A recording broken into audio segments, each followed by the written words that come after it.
fiery horse with the speed of light, a cloud of dust, and a hearty hi-yo silver, the Lone Ranger.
His faithful Indian companion Tonto, the daring and resourceful masked rider of the plains, led the fight for law and order in the early western United States. Nowhere in the pages of history can one find a greater champion of justice. Return with us now to those thrilling days of yesteryear. From out of the past come the thundering hoofbeats of the great horse Silver. The Lone Ranger rides again. On Silver! Let's go, big fella! I am Silver! Away!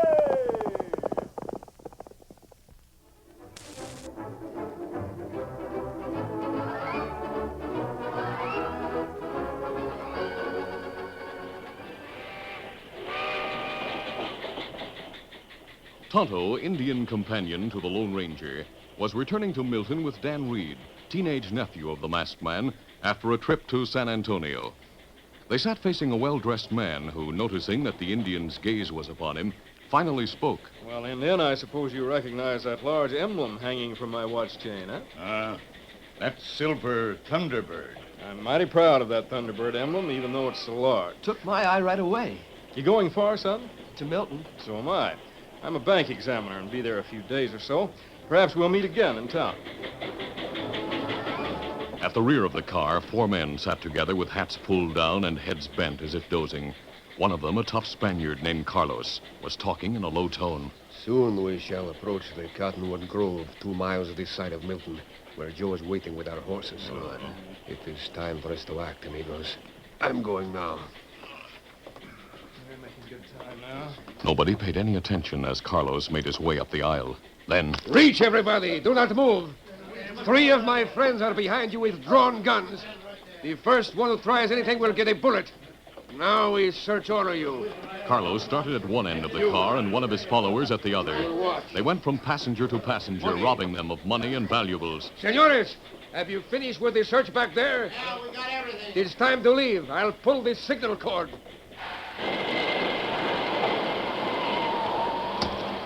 Adios, everyone. Hurry, amigos, hurry.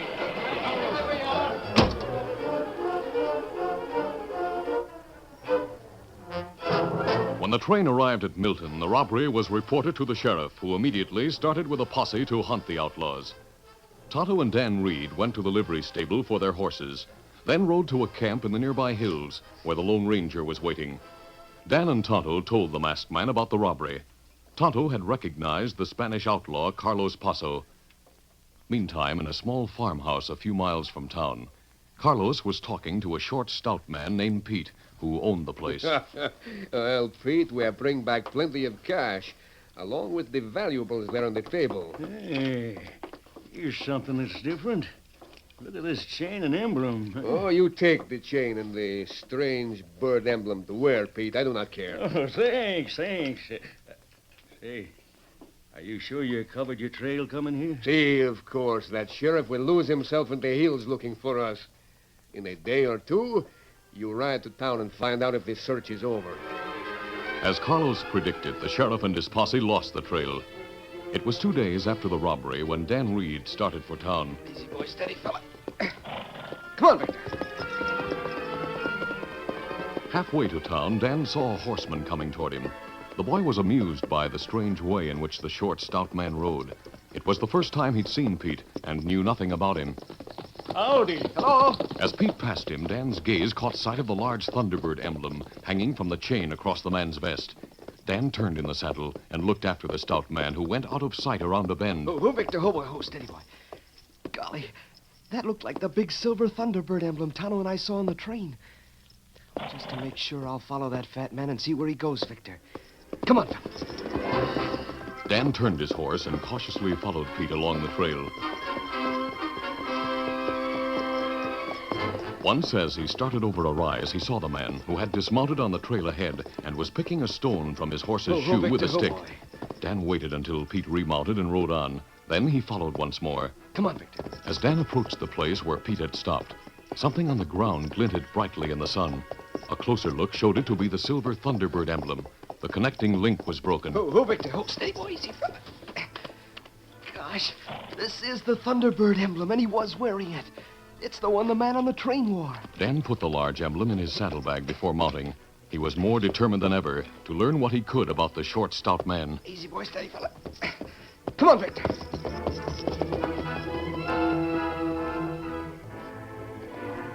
Pete had ridden about half a mile after remounting before he missed the emblem from the gold and silver chain. Whoa there, whoa. Well, I lost that silver bird. No telling where I dropped it. Pete had stopped just over a rise. He heard Victor's hoofbeats approaching and, standing in the stirrups, glanced back quickly. It's that boy I passed a while ago. He must have turned and followed me. I'll go behind those boulders yonder and catch him by surprise. Come on, get up there. Ho there, ho, boy, ho. Stop where you are, boy. I got you covered. Ho, Victor. Ho. Get up there. Ho there, ho. What's the idea of following me? When I saw you a while ago, you're heading for town. I was going to town. I changed my mind and decided to go back to join my friends. Now, look. This branch road left the main trail a short way back, and it leads to only one place. I haven't time to waste here with you, and I'm not letting you leave me until I know what's on your mind. Now, ride ahead of me along this trail. Then remember, I'm holding the gun. Where are you taking me? That's the way you were riding, isn't it? Well, go ahead. Keep on riding, and I'll be right behind you. Go on ahead. Come on, Victor. Come on, get up there.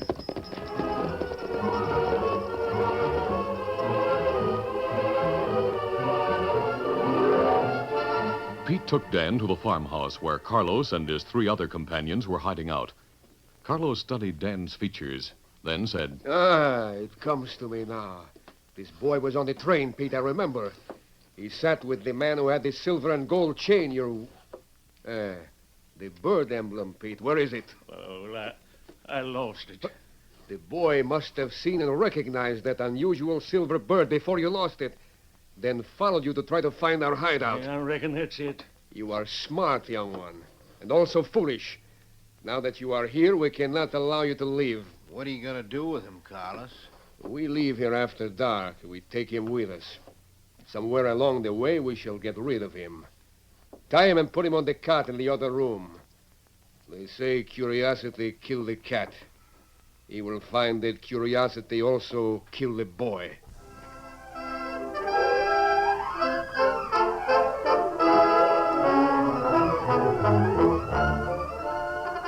The curtain falls on the first act of our Lone Ranger adventure. Before the next exciting scenes, please permit us to pause for just a few moments.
Now to continue. Dan Reed was bound hand and foot and placed on a cot in another room. Dave and Pete returned to the living room of the farmhouse, where Carlos and 2 other crooks waited. The boy can't get away now, Carlos.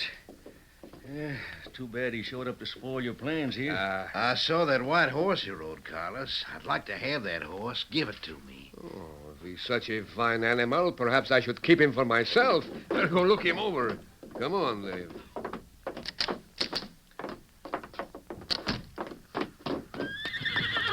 Oh, caramba.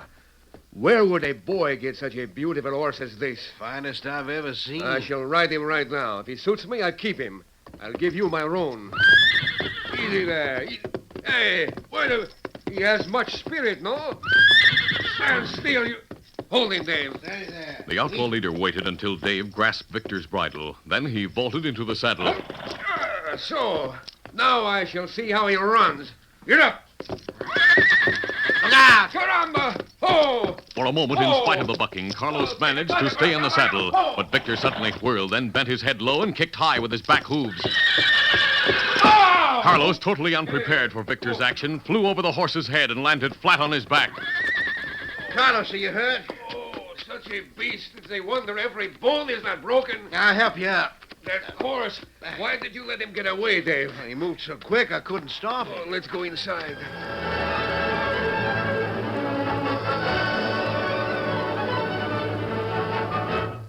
The Lone Ranger and Tonto returned to their camp and were waiting for Dan to arrive from town with supplies he was told to buy.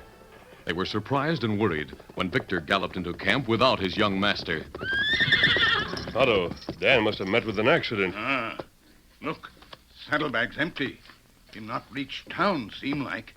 But him gone long time. If Dan were able, even though he were hurt, he'd send a message to us. We'll search his saddlebags, Tonto, and see if there's a note in one of them. Tonto, look here. Kimasabi, that big silver Thunderbird, feller on train wearing watch chain. Yes, you and Dan told me about that. You said the outlaws on the train took it. That's right. I don't know how Dan got it, but he may have met one of those crooks. He may be in trouble. And what we do? We'll take Victor and follow his tracks back to the place where he left Dan. Let's hurry.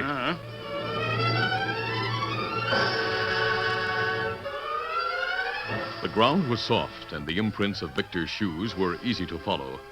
Later, the masked man and Indian approached the farmhouse along the branch road, which was bordered with woods. Tonto, this branch trail leads to a small farmhouse.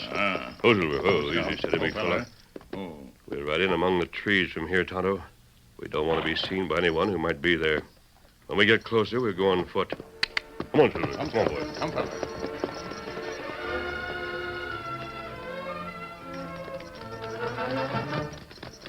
Easy, steady, big fella. Easy, The Lone Ranger and Tonto left their horses in hiding, then moved cautiously on foot through the woods toward the rear of the farmhouse.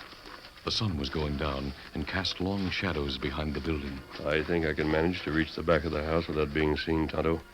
You wait here in case I run into trouble, and you'll be in a position to help. The masked man moved forward cautiously. The yard was covered with heavy brush that helped to conceal his approach. Soon he reached the rear of the farmhouse. He saw a closed door which presumably led into the kitchen.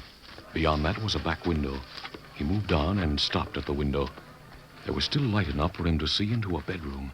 He saw Dan lying on the cot with his hands and feet tied. The Lone Ranger quickly entered through the window and freed the boy. Then, using the window, the Lone Ranger and Dan dropped quietly to the ground. And, hidden by the tall brush, made their way to the woods behind the farmhouse, where Tonto was waiting. You find Dan, Kimasabi. That's good. Right. Look, Kimasabi. Man takes saddle horses to back door of farmhouse. We must stop them from leaving. Dan, you wait here. Come on, Tonto. The Lone Ranger and Tonto disappeared into the tall brush like shadows as they went toward the farmhouse. Inside, Carlos and his men were preparing to leave. The boy's gone, Carlos. What? The ropes were cut somehow. Hey, Carlos, we better forget him and get away from here fast. Wait, no one is to go outside yet. Well, why wait? The boy's Wait, gone. that boy did not cut the rope from his own ankles and wrist, Joe. Someone else did it. What do you mean? That means others may be outside right now. I told you we should have had somebody on guard outside near the trail. I did not think it necessary. We have always been safe at this farmhouse. Wait. The brush grows wild right up to the farmhouse. I'll go outside and do some scouting. The rest of you keep your eyes open and your guns ready. If you go out that door, somebody may see you. I shall drop out the back window like the boy and his friend did. I'll go now.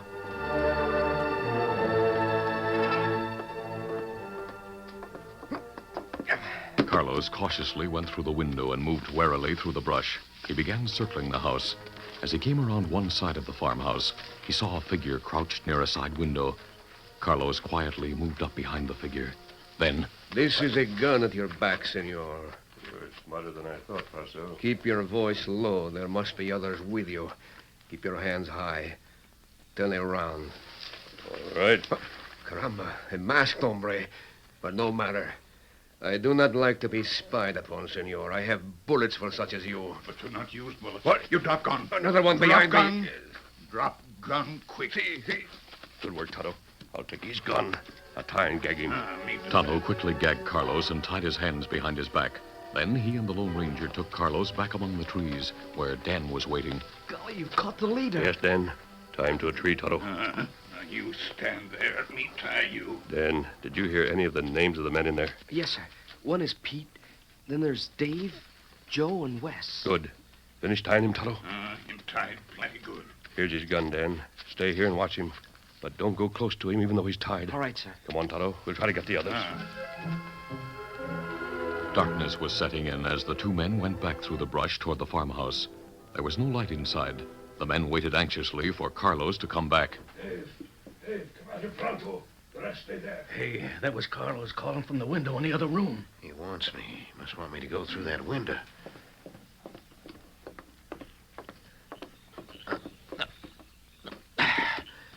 Carlos, where are you? Right here, amigo. Oh, Tie him, Tonto, and pull him out of sight. Him tied now. Me drag him into brush.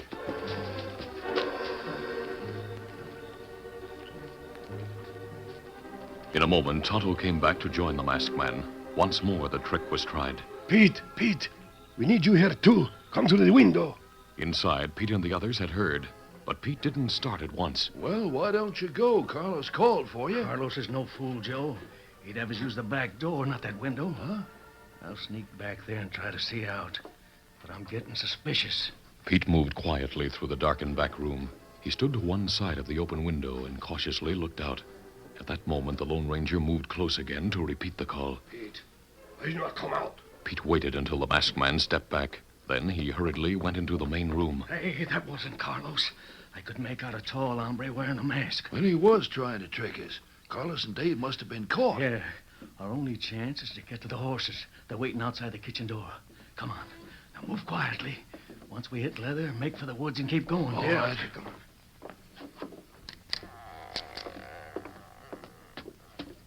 Now run for it. Hey, the horses are gone. Head for the trees over there, quick. West took a bullet, Pete. Leave him, come on. All right.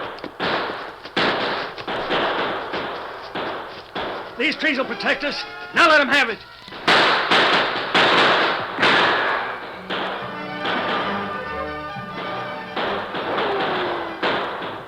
In the twilight, the Lone Ranger and Tonto exchanged shots with the two remaining outlaws. But the trees provided safety for them, and it looked as though they might escape. But suddenly, others joined the fray. The sheriff and his posse, who had been on the way to town after a day's search, heard the shots and came through the woods behind Pete and Joe. Oh, I'm hit. Wait, hold your fire. I give up. Well, there's another one masked. Pete, you, I'll let you have it. Sheriff, you remember friend who wear mask? Indian it. Tonto! Say, I should have known you two would be in this. I'm sure glad to see you both again, mister. Well, thanks, Sheriff. These are two of Carlos Paso's gang. Great work. By thunder, even if Carlos and the others got away, we'll get some information from these crooks. Carlos and the others are already prisoners. What? I suggest you send a few men with Tonto to bring them here. Well, sure, with pleasure. Some of you men dismount and help Tonto bring those coyotes here.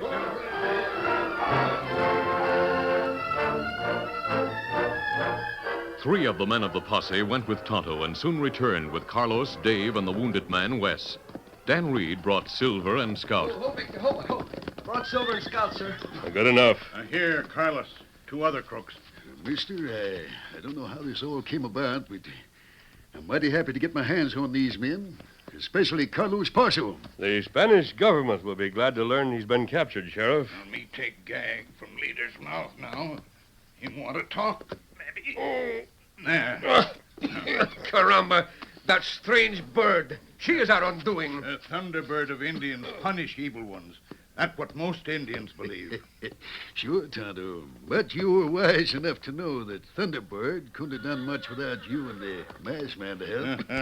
Sheriff, we'll stop by to see you before we leave the territory. Adios. Goodbye. Easy, steady, big fella. Easy, Scout, easy. One fella. silver. Get him up, Scout. Come on, Victor. Oh, I do not know just how all this happened. That I, Carlos Paso, who laughed at the law in Spain, should be captured by a masked man who is in league with the sheriff. They moan away, Carlos. When they put the noose around your neck, remember this. The masked man who outsmarted you and your gang is none other than the Lone Ranger. Hi-yo, Silver! Hi!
This is a feature of the Lone Ranger Incorporated, created by George W. Trendle, produced by Trendle Campbell Muir Incorporated, directed by Charles D. Livingston, and edited by Fran Stryker.